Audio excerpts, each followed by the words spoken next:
Casey Neistat had to say. I miss the old Kanye, the straight from the go Kanye, the chop up the soul Kanye, the set on his goals Kanye. I hate. Okay, dude, this video is gonna have the opposite effect. Okay, transgender pride has this video is going to have the opposite effect. Okay. Okay, now I'm realizing maybe we, us white people, we need to get together. Okay, we need to get to the Council of Whites and just never talk about Kanye West ever again. I think.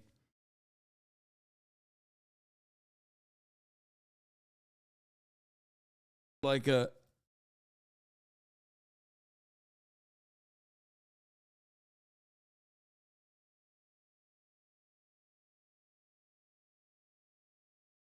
This video is going to have the opposite effect. Ireland and Scotland. I hate this new Kanye, the bad mood Kanye, the all system. Little video about how much I love New York City.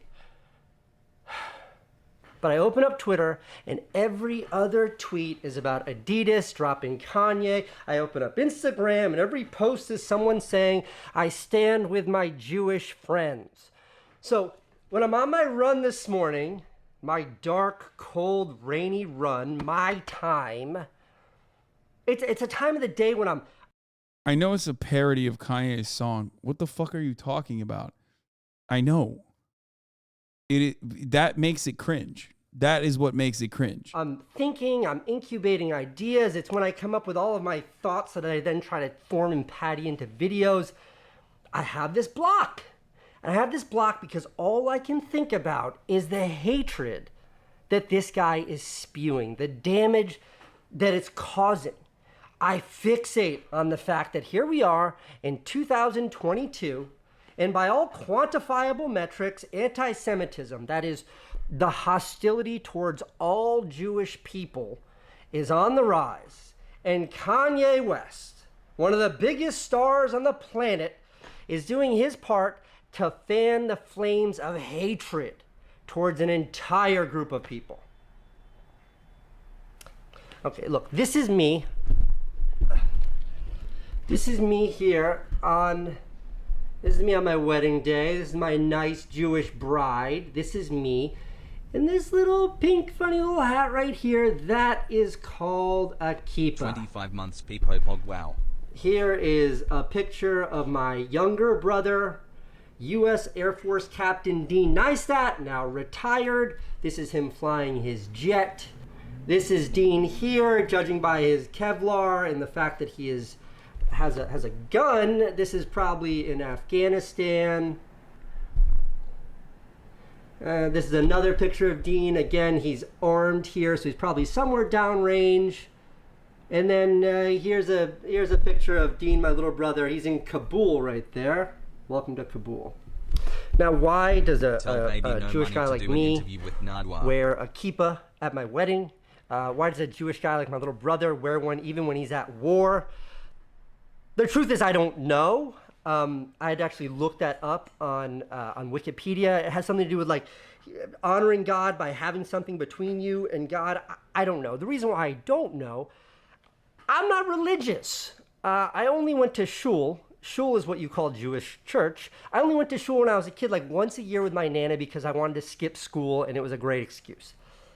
But none of that makes me any less Jewish. And that's because Judaism is an ethno-religion.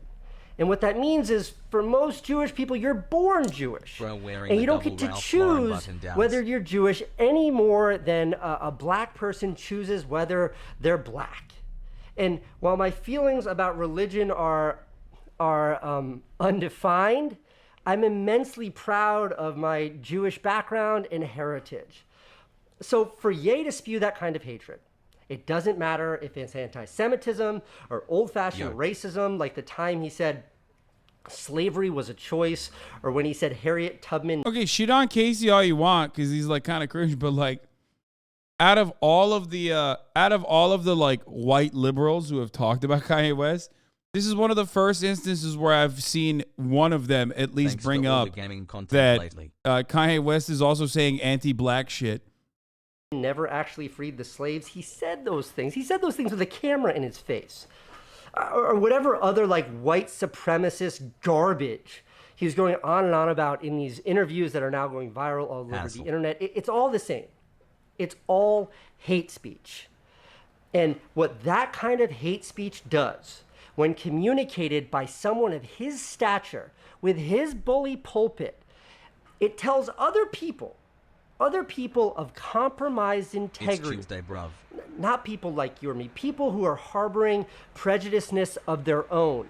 It gives them permission to also get out there and spread hate. That's why it's called the dog whistle, is because to good people like us, I hear ignorance, I hear stupidity, I hear hate by a guy who has mental health issues.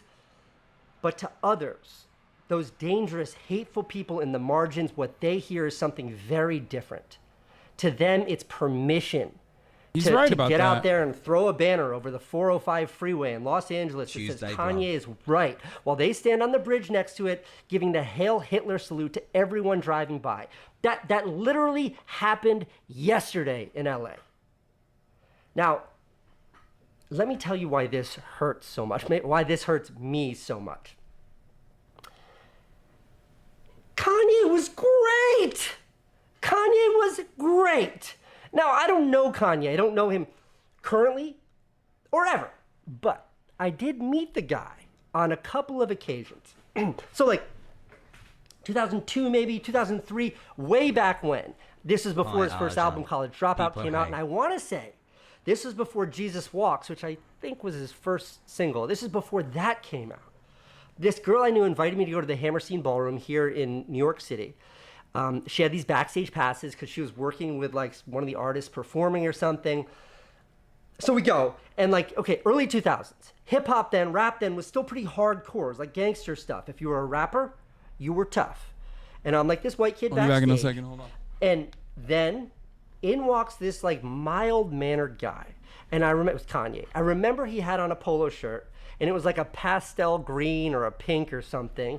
And he had on a backpack. Like, I remember that. And we hung around backstage. He was cool. We didn't have much, whatever, he's cool. And then the whole group of us, like Kanye and his entourage, which I was sort of a part of for weird circumstantial reasons, we all walked to the stage.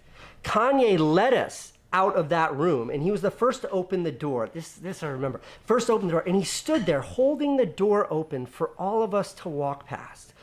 And like I was like the last or one of the last people to walk by him. I remember being like, "Thanks, dude," and like walked by the guy. Okay, we go on stage. I go on stage. Kanye starts performing. He's doing his thing.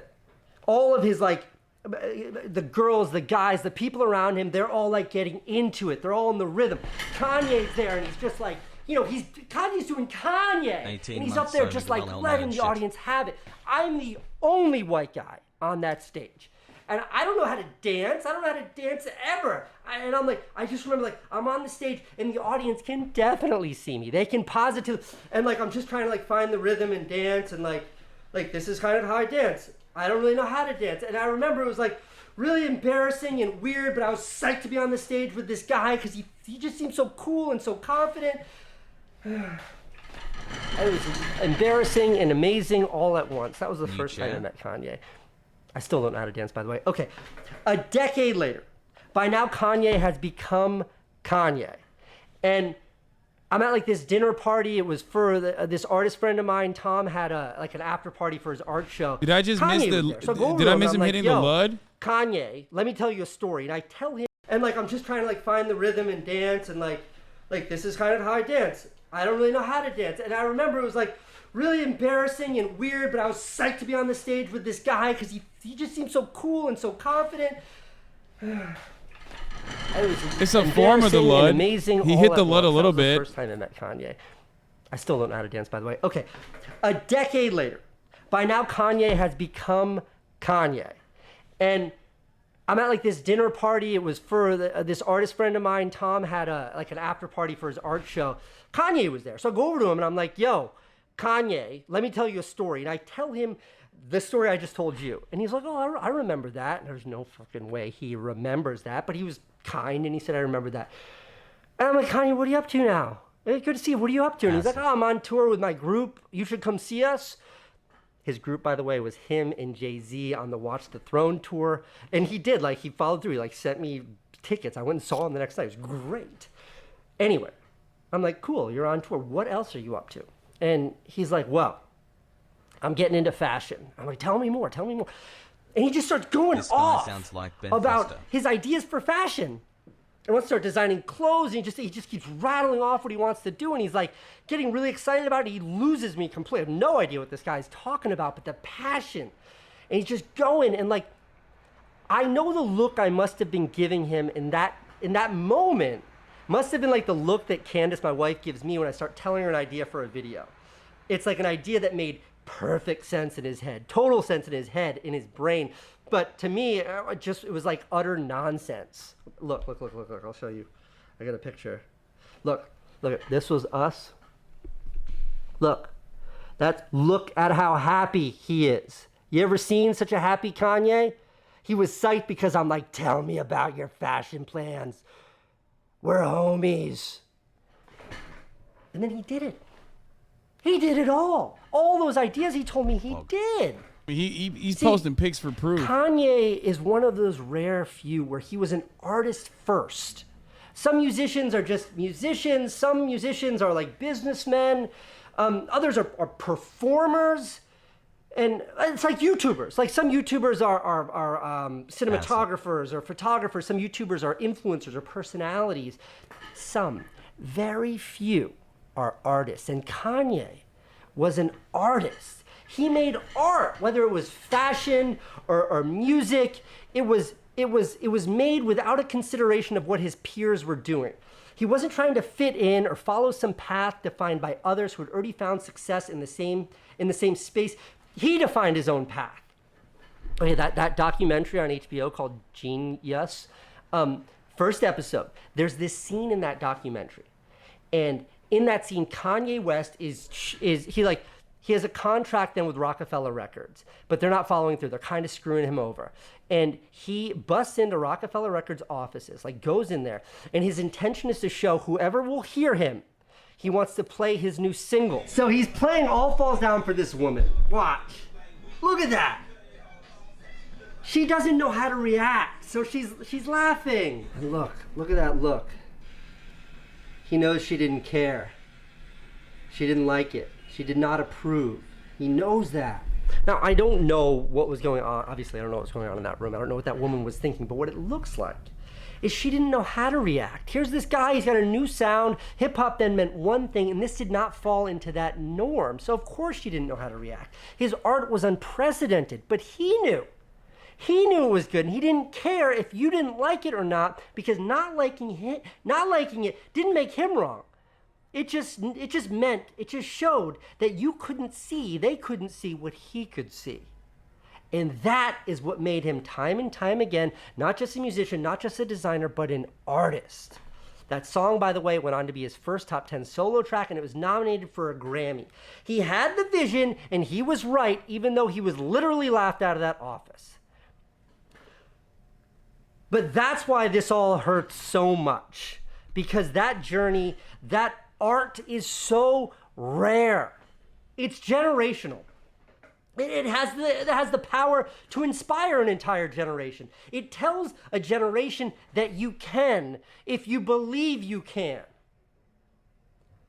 And look, Kanye didn't invent hate speech. He didn't invent anti-Semitism.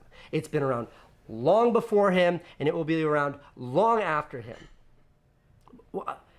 But why this breaks my heart is because as an artist or someone who has dreams of being an artist, I can't imagine accomplishing what he accomplished, using nothing but your art and your own brilliance to become one of the most celebrated creative forces on the planet.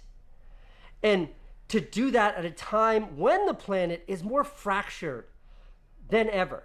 And then to stand on this stage that's taller than most could ever dream of, and then use that platform to divide instead of unite, to promote hate instead of promote love, to just vomit negativity instead of sharing something positive. That I just don't get. That I'll never get. Okay, I mean, yeah, it's just his own personal experience as a Kanye stan. That's you. it. I thought that there was going to be more about it, but like, everybody calm down. Like, it's fine. You know, Casey Neistat at a certain point was like a massive cultural influence on YouTube. You guys might not be familiar with it. It's fine. It's not like, you know, everyone is just like so vibes based in the way that they fucking operate.